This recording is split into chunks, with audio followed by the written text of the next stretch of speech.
Transforming Learning for a Hopeful Future. My name is Ashley Aimone. I will be the moderator for this webinar, and this is jointly presented by the Wilson Center and the Collaborative Center for Climate, Health, and Sustainable Care. So we felt this was an important topic to highlight, given the known and perhaps yet to be known contributions of the healthcare sector to environmental degradation and climate change, and by association, the role of health professions in mitigating this. A fairly recent analysis published in the Lancet Planetary Health by Lenzen et al. Looked at contributions of the healthcare sector to greenhouse gas emissions between 2000 and 2015. And they found that healthcare causes global environmental impacts that range between 1% and 5% of total global impacts and are more than 5% for some national impacts. For some local context, the greenhouse gas emissions of the Canadian healthcare sector was estimated to account for around 4.8% of total national greenhouse gas emissions. And then another study published by Eckelman and colleagues in PLOS Medicine estimated that a median of 23,000 disability-adjusted life years are lost annually from direct exposures to hazardous pollutants and from environmental changes caused by pollution from Canada's healthcare system. So given this startling irony that the harms that are caused by a sector that is supposed to be promoting healing, and it shows that there's potentially a great opportunity for health professionals to champion an ecological transformation, maybe let's call it, for the healthcare landscape. And so we hope this conversation today with our honored guests, Maria Mylopoulos and Carlos Pimienta, will shed some light on the educational and pedagogical considerations of this kind of transformation. So next, I'd like to briefly introduce you to the centers. The Wilson Center generates high quality and innovative interdisciplinary education science to propel transformations in health professions education. It does this partly through offering an interdisciplinary PhD program in health professions education research, innovative contributions to diversity, inclusion, and equity in research, a collaborative research community, including external networks, collaborative partnerships to share knowledge and expand boundaries. The Collaborative Center for Climate, Health, and Sustainable Care is a new multi-faculty academic unit at the University of Toronto. It was launched in November of 2023, and the Collaborative Center is an initiative of 4 faculties. So the Dalla Lana School of Public Health, the Temerty Faculty of Medicine, the Lawrence Bloomberg Faculty of Nursing, and the Leslie Dan Faculty of Pharmacy. This new unit will catalyze research, education, and practice change in clinical care, health system management, health policy, and public health to meet the transformative challenges posed by climate change and the demands of sustainability. So now I'd like to give the floor to our 2 panelists to give brief introductions of themselves, including who they are, the work they're involved in related to this space, and their own approach to this topic. Should we start with Maria? Thank you so much, Ashley, and it's a great pleasure to be here today. I will start by saying that I am a scientist and associate director of the Wilson Center. I'm a professor in the Department of Pediatrics and IHPME and curriculum scientist for medical education at the Temerty Faculty of Medicine. My background is in human development and education, and I study the performance and development of adaptive expertise. And what that means is that I'm interested in how we prepare future health professionals to have the capacity to be efficient, flexible, and creative when handling the challenges of their daily work.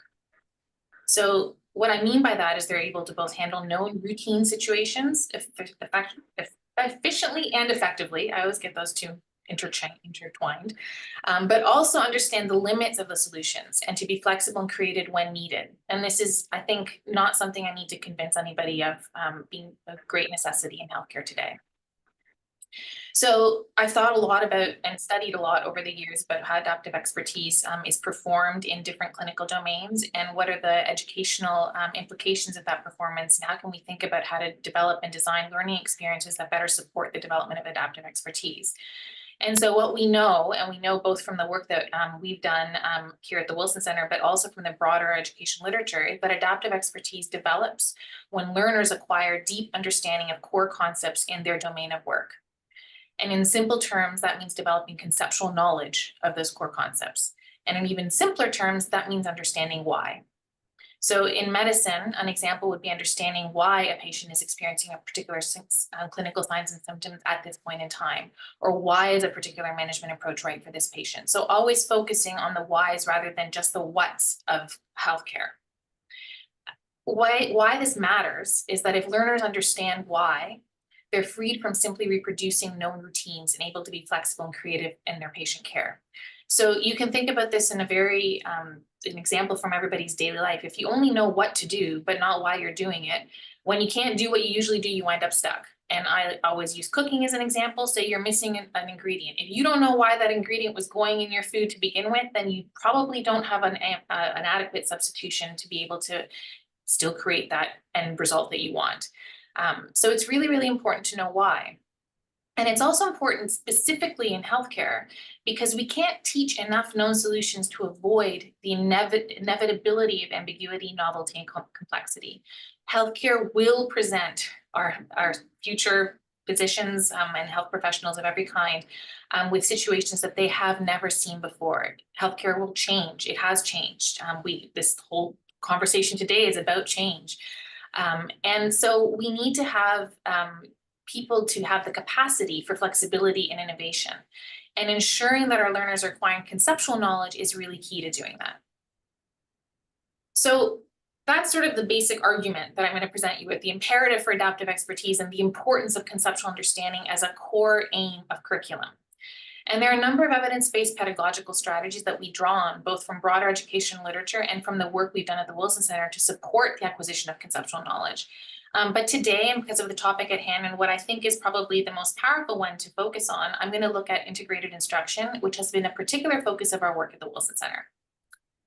When I say integrated instruction as a pedagogical strategy, or when we say integrated instruction as a pedagogical strategy, and by we, I mean Nikki Woods, Mahan Kulasegram, and generally anybody at the Wilson Center who wants to continue to speak to us. What I mean is purposefully and carefully designing instruction and assessment to ensure that learners are provided with and assessed on understanding of the basic science mechanisms of clinical signs and symptoms, as well as management decisions. So that might seem straightforward. And back in the day, when the basic sciences of medicine were agreed upon to sort of the anatomy, pathophysiology, and all the usual medical and biological suspects that we know, that might have been more simple. But a reminder that we decide what science is basic for any profession. It's a decision.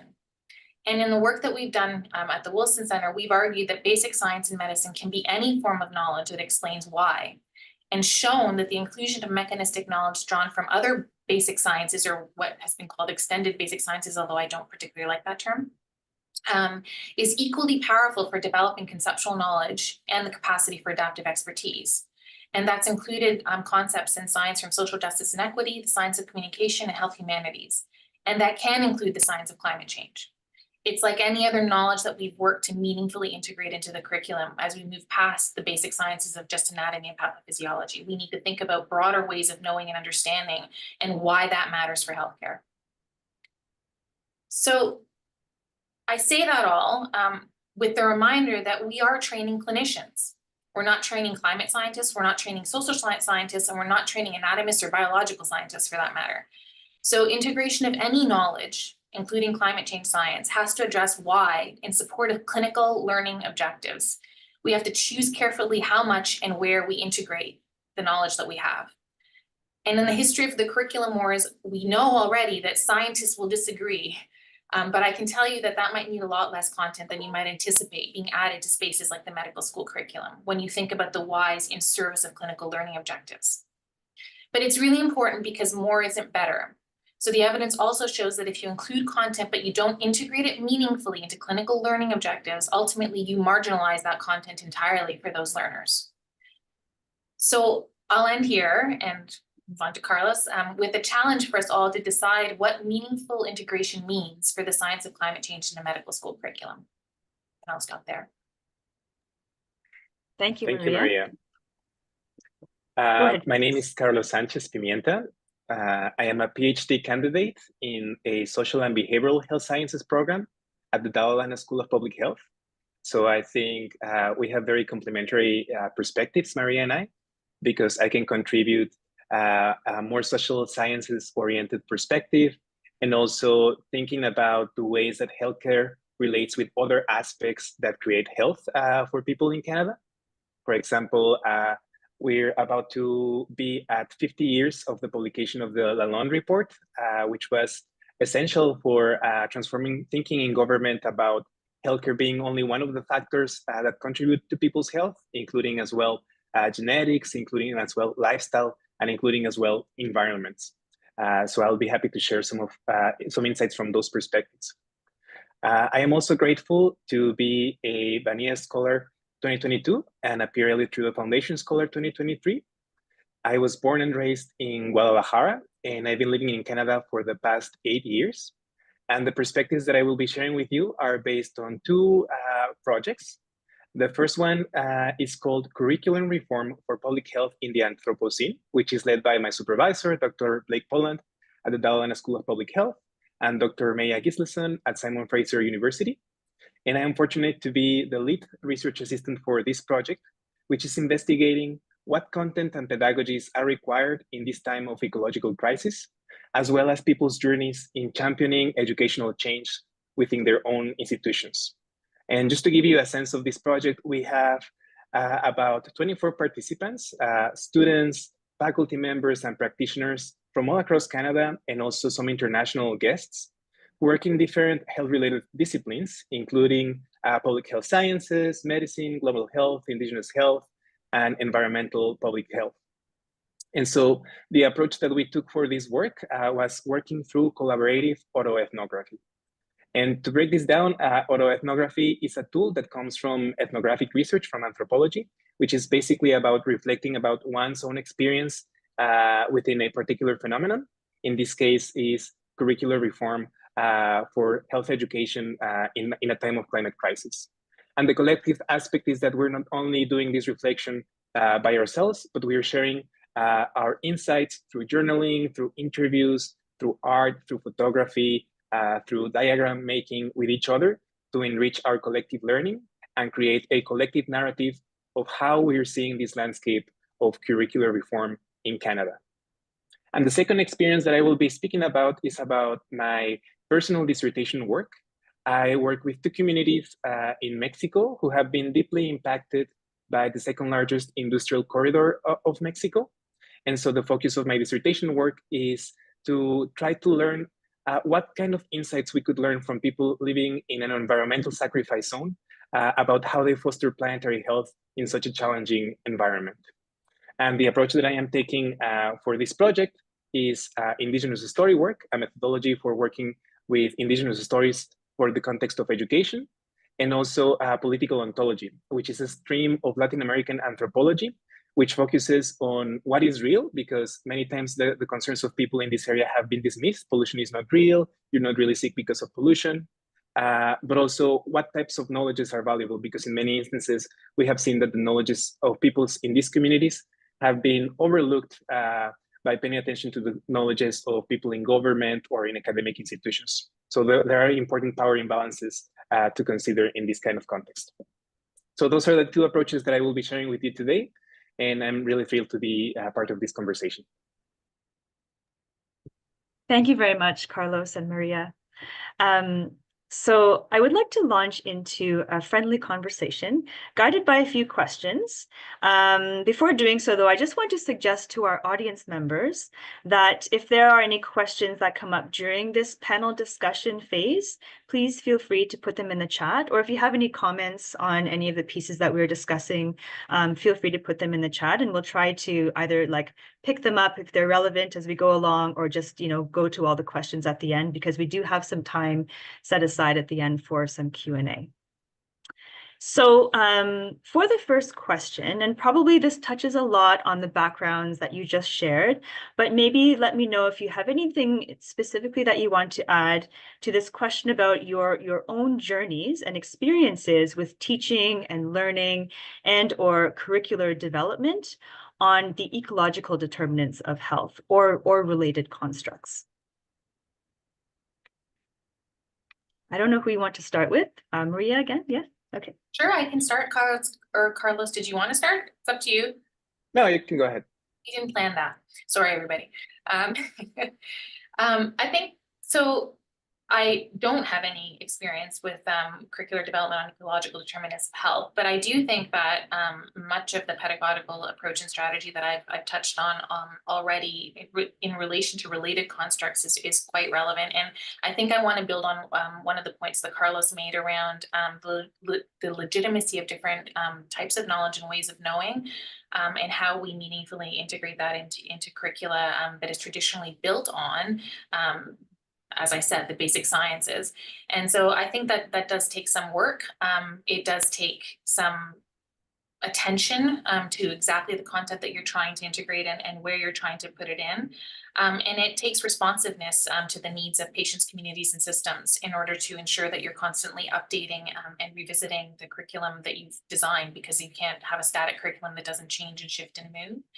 I think one of the ideas that I want to touch on and will likely return to is the danger of curriculum creep, where you start to overload a curriculum with so many different things from so many different areas, because it's all relevant to healthcare, because healthcare is important and relevant and complex and has a lot to do with the world. And just making sure that we don't wind up in a situation where all that content becomes marginalized because people think it distracts from their core learning. So again, just the attention to integrating meaningfully with core clinical content and choosing where to do so wisely is really the main comments I would make there.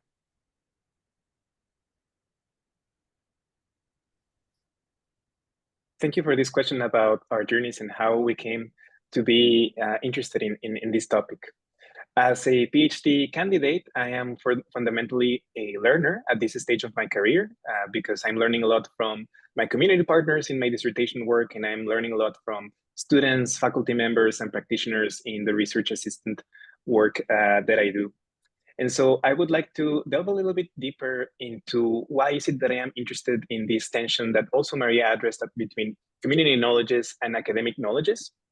And I want to share with you a little story about one experience that I had in Mexico recently. One day, I was in a community event within a region that has been deeply impacted by renal disease, and in this case, in children and youth. And scientists have not been able to identify the precise cause of this disease, but it may be related to the agro-industrial forms of production in this area that is beside Mexico's largest lake. And so I was in an event where there was several presentations of scientists and journalists about the research work in those communities. And one scientist was presenting on a project that assessed the level of pollution in the nearby lake according to a key few toxic pollutants.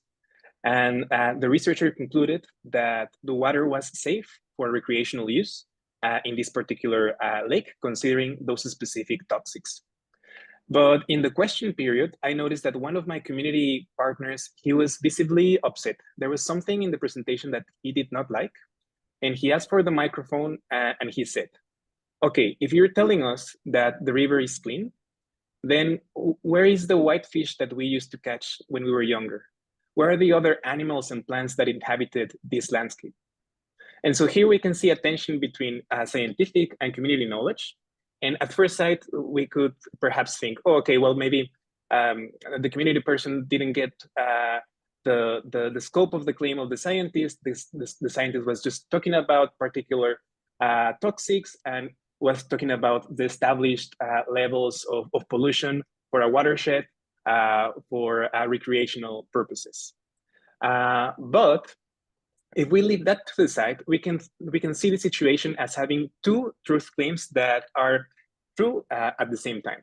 One, that the lake was within levels for the recreational uses, and two, that the whitefish and other plants and animals are no longer there.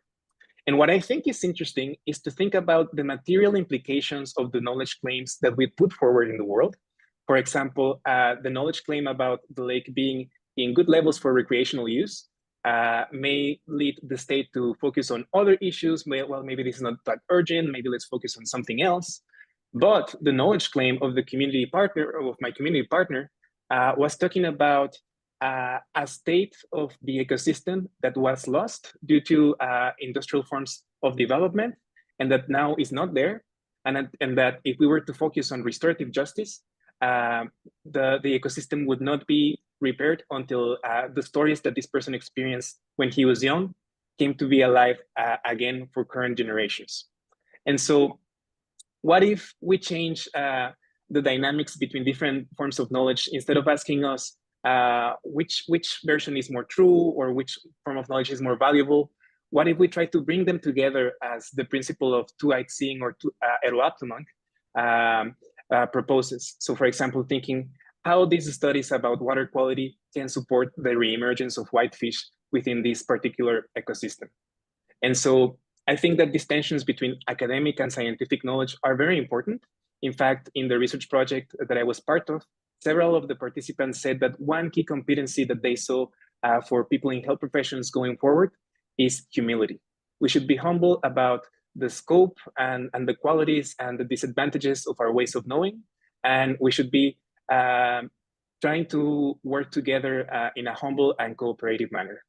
So that's been key to my journey, and that's what I try to bring forward with my research and practice. Thank you very much, Carlos and Maria. I do see a question from Samantha, which is relevant to this particular topic. So maybe we'll just pick it up now. So Samantha Green is saying that she sees a tension between what Maria describes as the importance of integrating planetary health content across core medical content, and the importance of different ways of knowing and also interconnection within nature as per the Planetary Health Alliance teaching framework. So how can we reconcile these ideas? Any comment there from either Maria or Carlos? I am struggling to see the tension. I wonder if Samantha could elaborate. Oh, I see another content. Let me just read it to see if I can understand the tension. I can imagine taking a group of medical students tree planting while teaching about the importance of green space for health during heat waves and the health benefits of time spent in nature, but would that marginalize the content? I think yes, actually. I think that a better way to approach that, or a way to approach that might have more of an impact on that particular group of learners might be around closer to what Carlos is describing about how a patient is experiencing their life, how they're making meaning of their experiences as a human being in that space, whether it has impact on their health or not. I think what Carlos was describing was a change in somebody's approach and capacity to live the life they want to live, which obviously can have also mental health repercussions and all sorts of other impacts on communities and individuals. So I would bring that content into specific patient cases that we discuss, or ways that we discuss the roles of health professions in healthcare, not in spaces like tree planting, which doesn't mean tree planting is a bad idea. So let me be very clear. This is about what I'm talking about, inclusion in a health professional curriculum, not about the things that we can be doing as human beings in this world. So. Thank you, Maria. Well, this comment reminded me of my experience taking part of a course led by Dr. Angela Mashford-Pringle at the Daunting School of Public Health. And she has instaurated intensive Indigenous health courses that are land-based and that are in companion with elders and other Indigenous knowledge keepers. So this could be an example of an initiative that is already existing. It's part of the Indigenous Masters in Public Health program here at the Lana that integrates different ways of knowing and that really works on that interconnection with nature. The course is taught at the Hart House Farm outside of the GTA. And you have an opportunity to engage with the different trees in the property, with the different water sources, to hear about teachings from elders from this territory, to learn more about the interconnections between environments and health.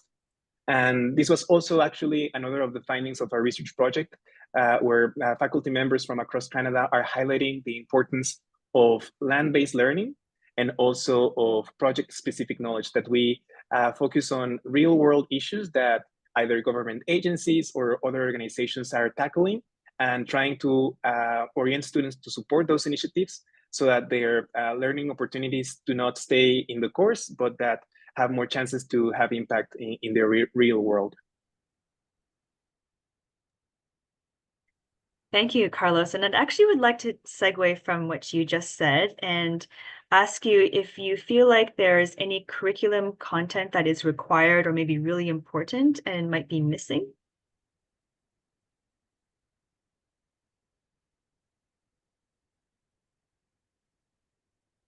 Sorry, I got distracted by the chat.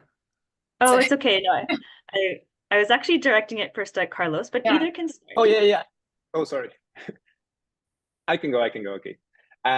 So yeah, this was one of the questions that we asked the participants of our research project. And I will highlight four topics that they felt that were missing in current context in health professional curriculum. The first one stems from a participant who was a PhD student, and they said that in their experience, environments were often covered in coursework as health risks, and that the contributions of environments for fostering and health and for being preconditions of life and health were rarely included. So I thought that this was a very interesting insight that is worth considering for our courses. Then a second insight is about environmental racism, that it is very important to pay attention to the power relationships that exist and how environmental damages are indeed unfairly distributed across Canada. We can think about Grassy Narrows, we can think about Amjiwang First Nation, we can think about Africville and other Black communities in Nova Scotia. So I think it is very important to not lose sight of power relationships. Then a third topic that participants emphasize is the inclusion of diverse perspectives. And we have been already speaking about this, the importance of including Indigenous perspectives, Black perspectives, queer perspectives, now neurodivergent perspectives, and any other perspectives that are representative of the different peoples in Canada, and especially those groups that have been historically marginalized. One participant said, we need to put all those knowledges that have been at the periphery at the core.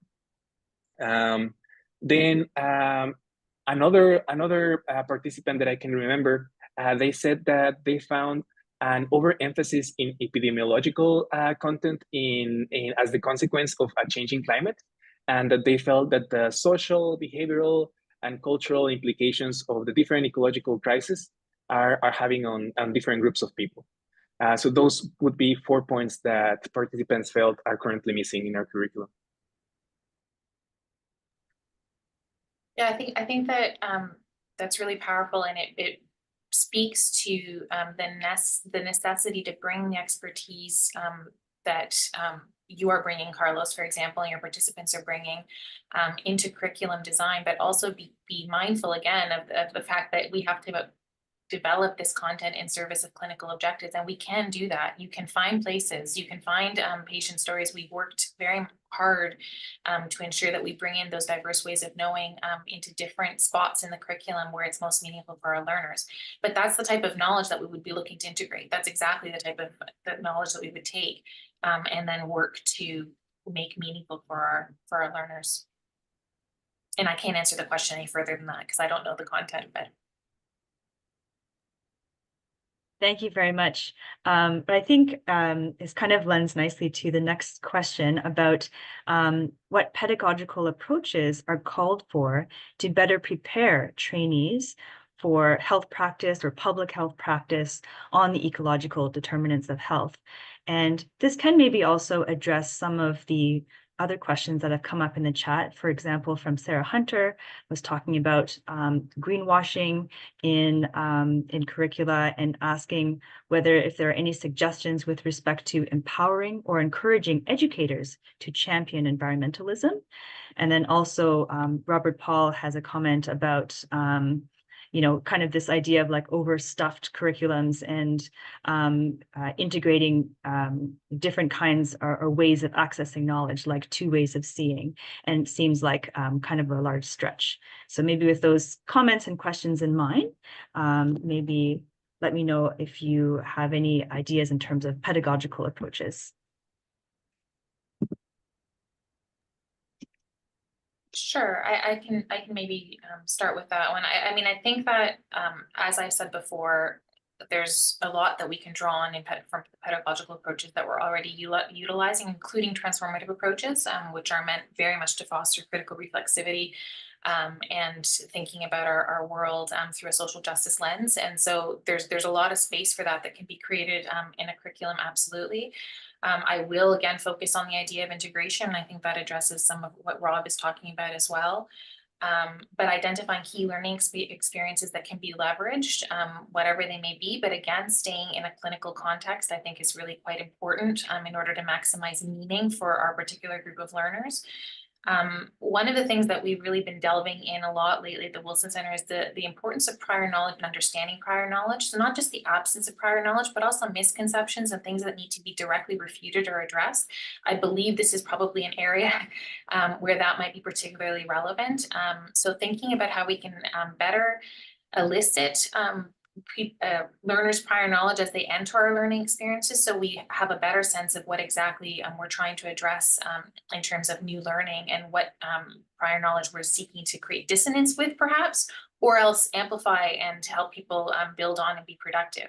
So there's a lot of different approaches we can take there, and that does speak also to faculty development, which I think addresses some of the other comment as a really important part of curricular change, and it always has been. We launched a curriculum renewal a few years ago now, and faculty development has been really, really core to ensuring that some of the changes that we have, or all of the changes that we wanted to implement, are moving forward.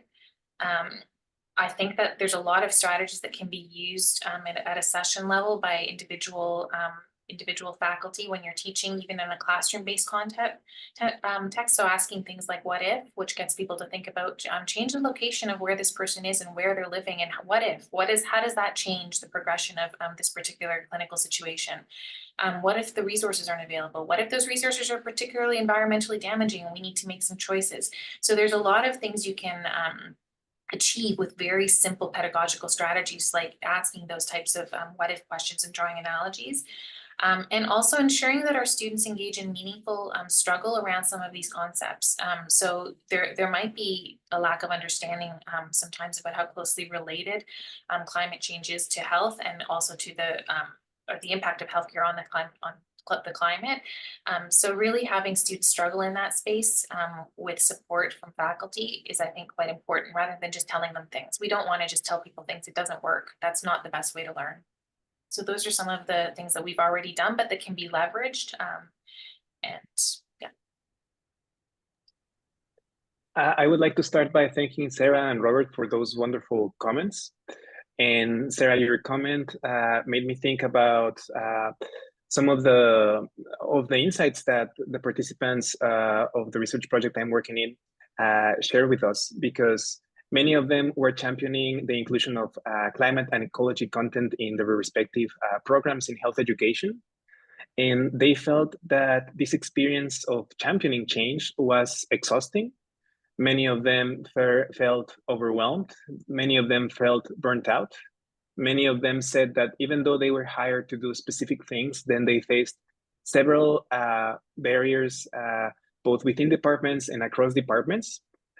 So it's been a challenging journey for most, but also I think there was a sense of hope among many participants, in that something that really motivated them to keep working on this space and to keep championing change and inclusion of ecology and climate in health education was meeting like-minded people. That by getting together with others who were also enthusiastic, who shared their experiences, they felt more motivated to keep doing this work that they felt was decisive, not only for current generations, but for future generations and the future of life on Earth.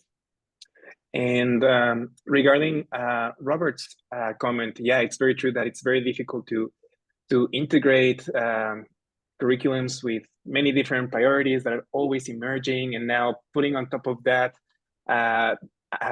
engaging with different ways of knowing, it's very challenging.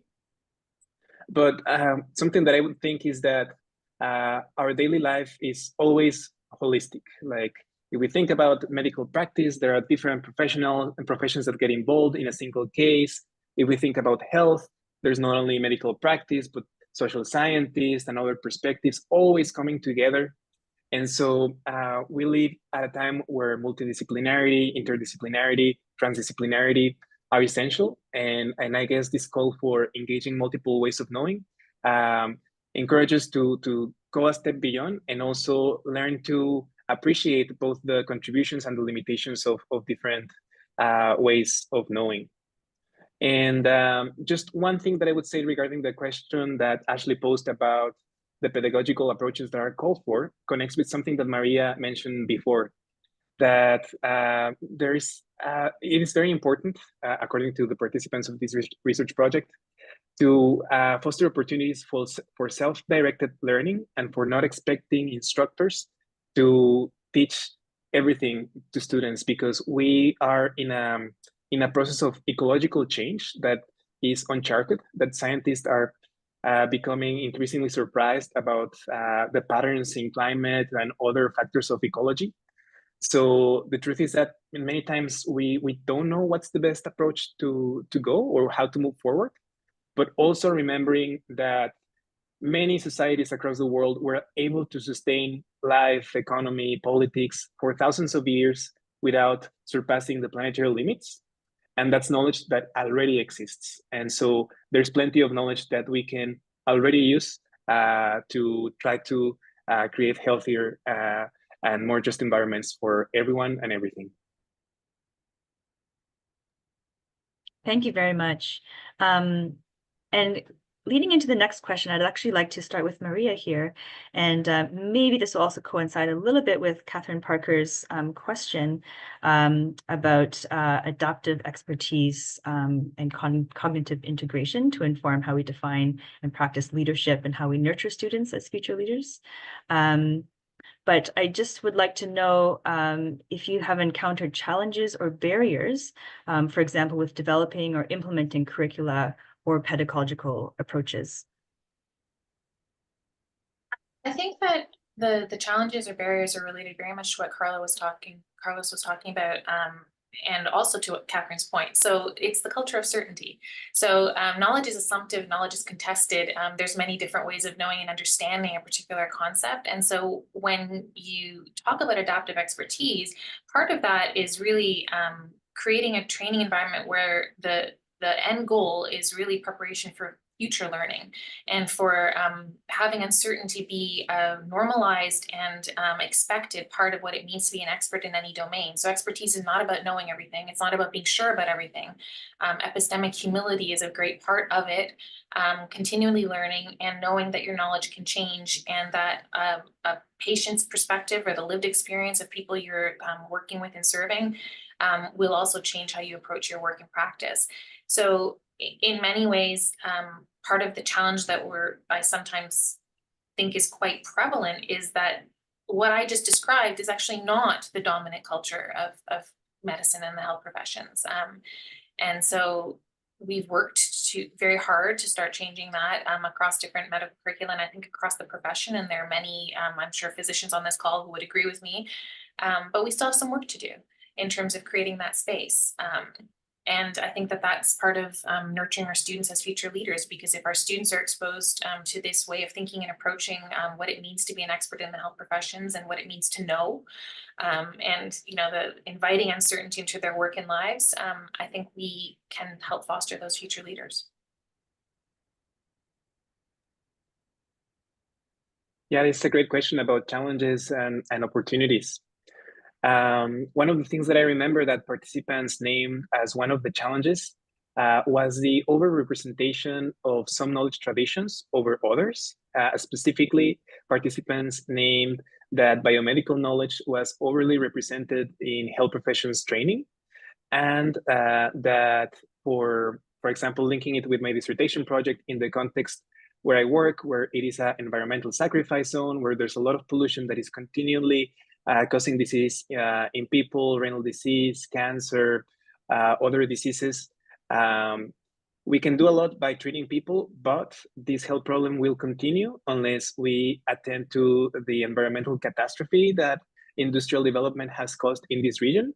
That many times it can be seen as perhaps negligence of local governments, but that's a part of the problem, but it's also part of global networks of production. That sustainability in one place of the world, like for example, Canada, is often subsidized by environmental dispossession and human suffering in other parts of the world. Let's think about the clothes we're using. Let's think about the computers and cell phones that we're using, where those minerals come from. And so we're all entangled in these climate problems. And we really need to engage with the social and political dimensions of these issues, because unless we affect change on those dimensions, the health issues will continue to happen.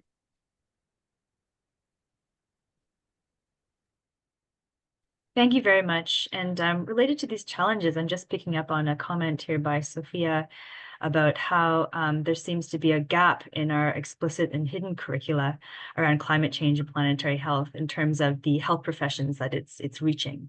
So wonder if how we can expand out or collaborate on these topics with other health professions or health promotion.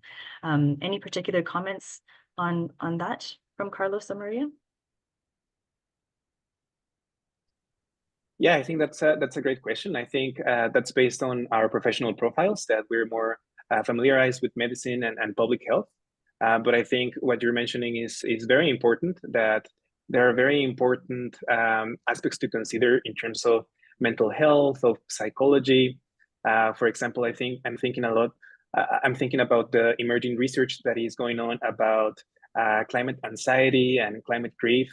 Those are very, very important topics. And just reflecting from my dissertation research, something that I have noticed with the people that I work with is that the sense of purpose that advocating for a cleaner environment, even in a zone that is devastated, is so big that it really pushes people to move forward.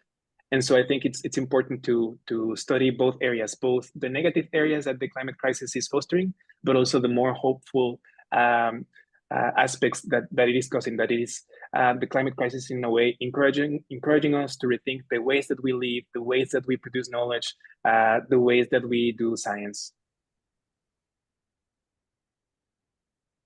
Thank you, Sophia, for your question. I am speaking, I'm a curriculum scientist for medical education. And so it's true, I have the most knowledge of that particular curriculum, but I don't think it's unique to that curriculum at all. Many students at the Wilson Center and many members who are from other health professions and other health professional faculties. And I think those are also structured in well-designed curricula that can use a lot of the pedagogical strategies that we've discussed today and bring in other forms of knowledge and ways of knowing to their curricula in the same way. So I don't think it's unique at all, and I think it can be leveraged within different curricula. And again, I think about curricula that is fairly well designed and also has clinical learning opportunities. So those are the spaces that I think I'm working from, and those are universal across most health professions training programs. Thank you both. And I do have one final question. I'd like to sort of pull on the thread of sort of a more positive and optimistic note and ask you both about innovations in educating about the ecological determinants of health that may already be within our reach or even hiding in plain sight.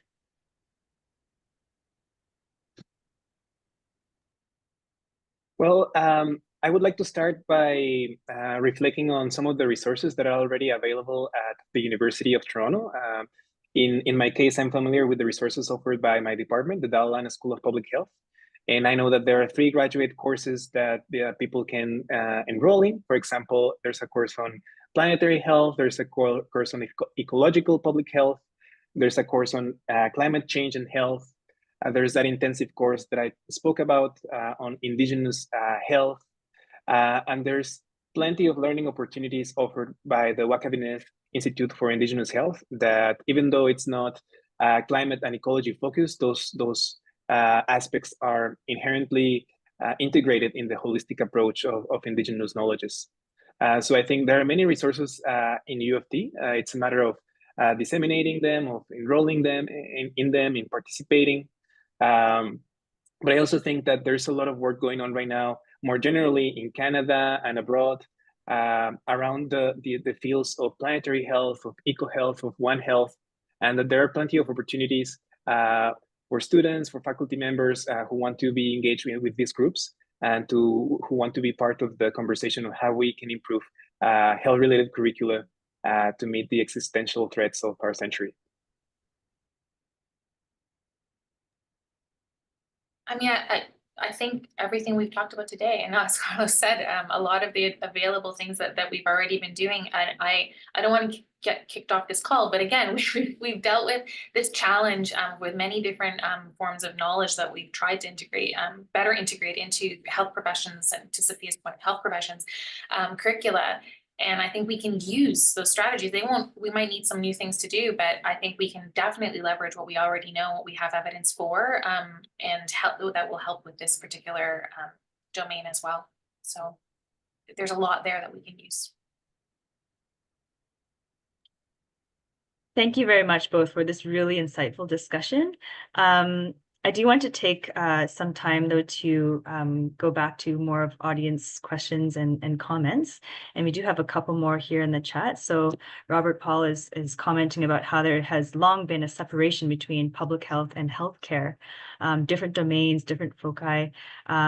Is there a pedagogical way to potentially better bring them together? And then this is followed up by another comment by Conrad that this is felt strongly by us, public health and occupational environmental physicians, and how we tend to feel pushed to the margins by other specialties. Any comments? I would open that up to the audience as well. I'm not sure I have anything insightful to contribute. Conrad, I don't know if you wanted to actually comment, not to put you on the spot. Or Tina, I think you also opened your microphone.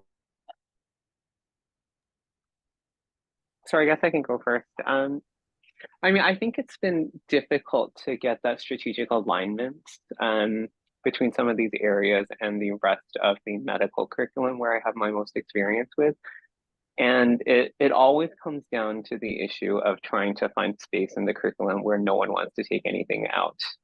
But I think emerging issues really need to be given space somewhere, regardless if we can find room or not. And I think that's the challenge our specialty has been facing for quite a long time. Yeah, just to echo Conrad's point, from a purely practical and logistical perspective, curriculum pruning is a huge endeavor, and one that is absolutely necessary in terms of sustained innovation and in order for curricula to be responsive. But it also takes some time and careful thought and deliberation to take things out and put other things in. So those are some of the practical challenges that we also face. Yeah, thank you, Robert and Conrad, for those comments and questions. You bring a very important point. It's definitely a challenge to integrate different disciplines, and I'm more familiarized with research-related contexts. And I think that, for example, in this context, forming multidisciplinary research teams is very important so that we can also create multidisciplinary research questions and really try to make connections between different areas of knowledge instead of just focusing in our own silos. And I don't know, perhaps a part of this can be part of education as well. We tend to focus education within very concrete fields, but perhaps having a more interdisciplinary approach to our own disciplines could be beneficial. And that could start with diversifying the profiles of the faculty involved in each program. It could be more about redesigning programs so that there is a more interdisciplinary approach to the profession. I think that climate science is showing us that complexity is important, that we're all connected, and we need to learn to address those interconnections. Yes, very great points. And then another comment from Aviv saying that this discussion needs to continue, perhaps leading to an action plan. Couldn't agree more. And then Adrian asked the question to Maria, can you expand on how you address this challenge, the challenge of curriculum renewal, with examples? Oh, Adrian, do we have hours? So I can give you, so curriculum renewal, when you're starting from sort of, not from scratch because there's an existing curriculum, but when you're revamping an entire curriculum, for us, meant that we redid the entire first 2 years of the medical school curriculum and based it around 72 case-based learning weeks.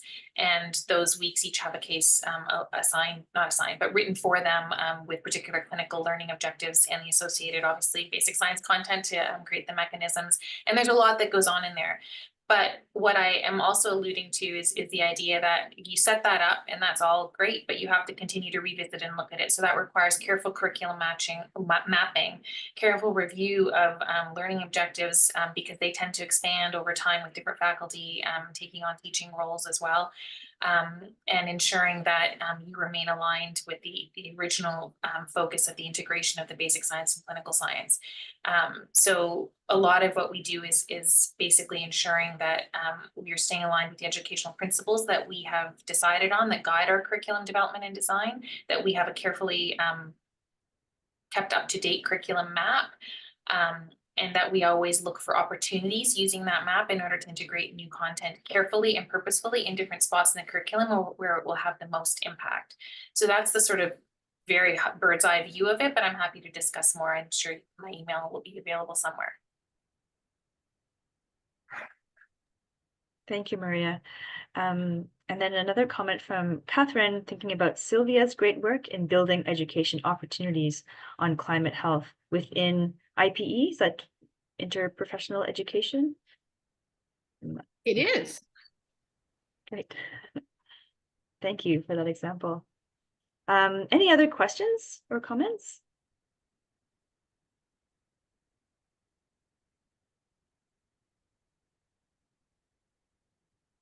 So I just have a couple of more slides to share, just with some events and other resources.